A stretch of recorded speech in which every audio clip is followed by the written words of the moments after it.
let's take a stab at it. So there's a lot going on this week, and when we were talking throughout the week before we come on and do the show, I said, you know, kind of pick some of the biggest stories that have been standing out in your mind that you think that we really need to be paying attention to. It caught my attention as well, Nolan, but the NAP scores, not only for just the entire country, state of Michigan, but especially now zeroing in on Detroit Public Schools. Yeah, Detroit and Michigan. I mean, Michigan's got nothing to brag about as a state.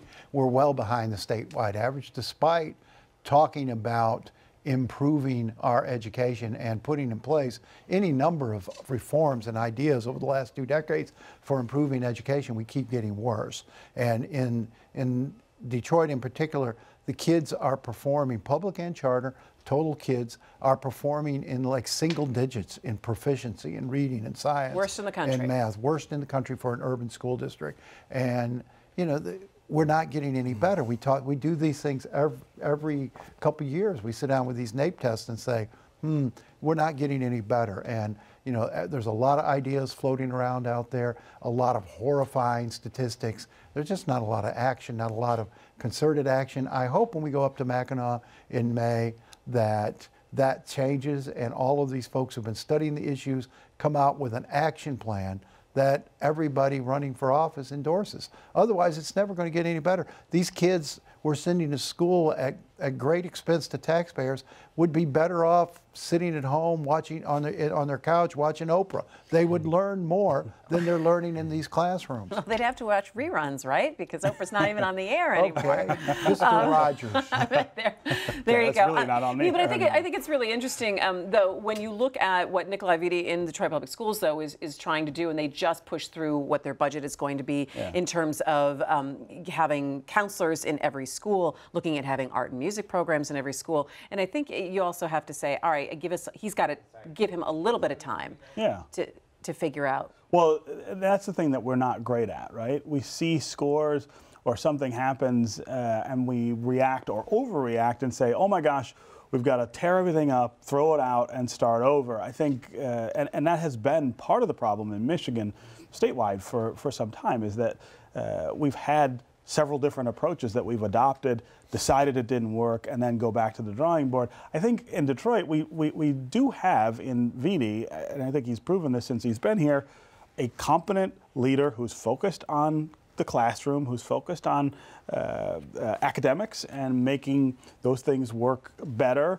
I think we got to give him some time, and that's hard to do. Also got to give him some resources and support. There's things he doesn't have, and it's not simply a check from the state. What he needs teachers, and he needs great teachers, and yet they have about a 180 vacancy, 180 they have money for teachers positions. now, and this is different. So what do we? So now they have. It used to be that they didn't have money to hire good teachers. Now they have the money, and they can't find qualified people to take the jobs. So what are we doing? What creative measures are we taking to perhaps find people in the community who could be teachers with a little training and experts in subject matter that we can get into these classrooms? Because 180 vacant classrooms. But seriously, so wait a minute.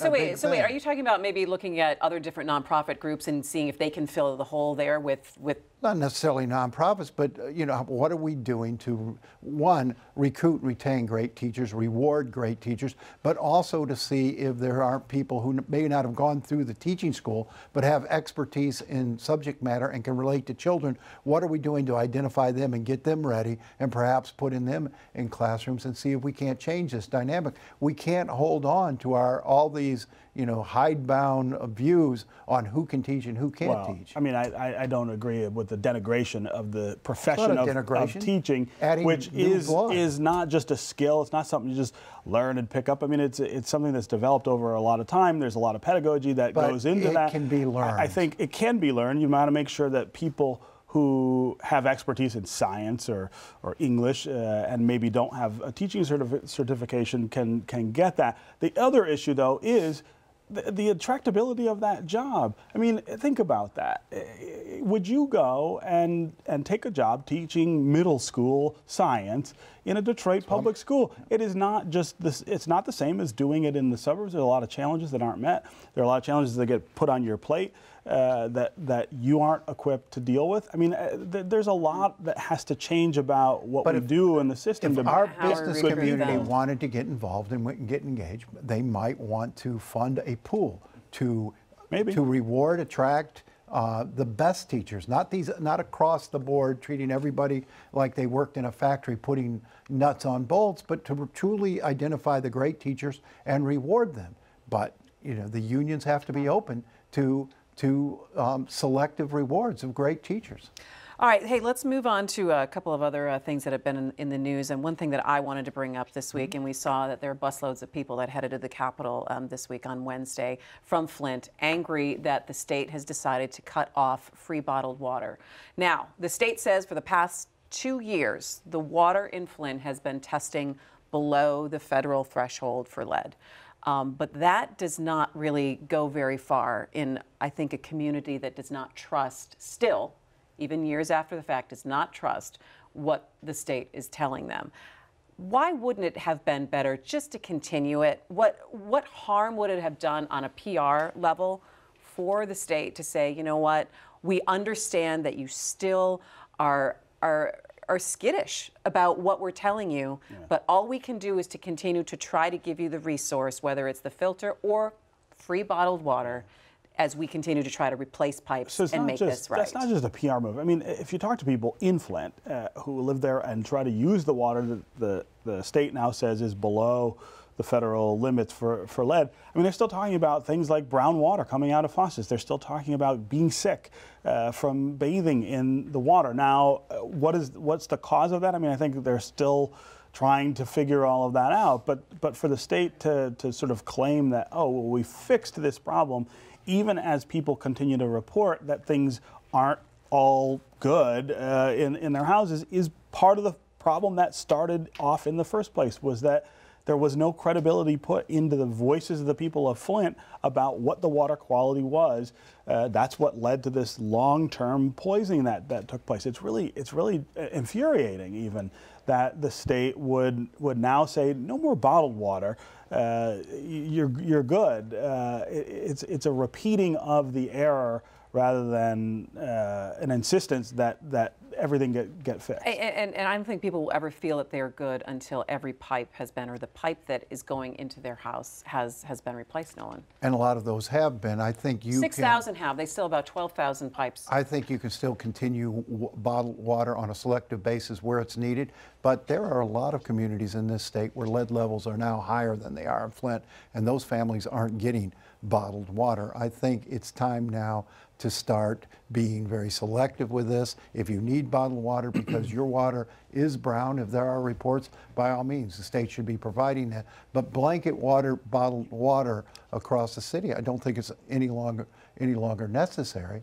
And can you afford PR moves, or is there a better use of that money? Well, one better use of the money would be, and this gets to, again, what is the long-term plan for Flint? I mean, that's the thing that no one really has wrapped their arms around. You've got this city that was devastated by this crisis, and there are all these other consequences of that. I mean, if you live in the city of Flint right now and own a house, what's your house worth? Could you sell that house and move somewhere else reasonably? Probably There's been not. some pretty solid economic development efforts underway in They're trying. Flint. The city is underway, but it's still pulling itself. But come on, still very would you move to Flint tomorrow? I wouldn't have moved to Flint tomorrow before the water crisis. I mean, it's not and this is suddenly a newly devastated city. This didn't help it by any means, but it is a city. I mean, if you go up there, it's a city that's got a lot of things going, a lot of optimism. They're trying to get back on their feet. Have you watched this new documentary on Netflix? Not yet. About the police department in Flint? I think one episode of that would tell you that this optimism that we're talking about in Flint is missing a huge swath of the population there. Most people there are living pretty desperate lives. And I think the state owes it to the people of Flint to take a more active role in trying to boost that city back. And forget about the benchmark of before the water crisis. How about the benchmark of what's happening in other cities around the state? Why don't we take that level of responsibility to fix this? All right.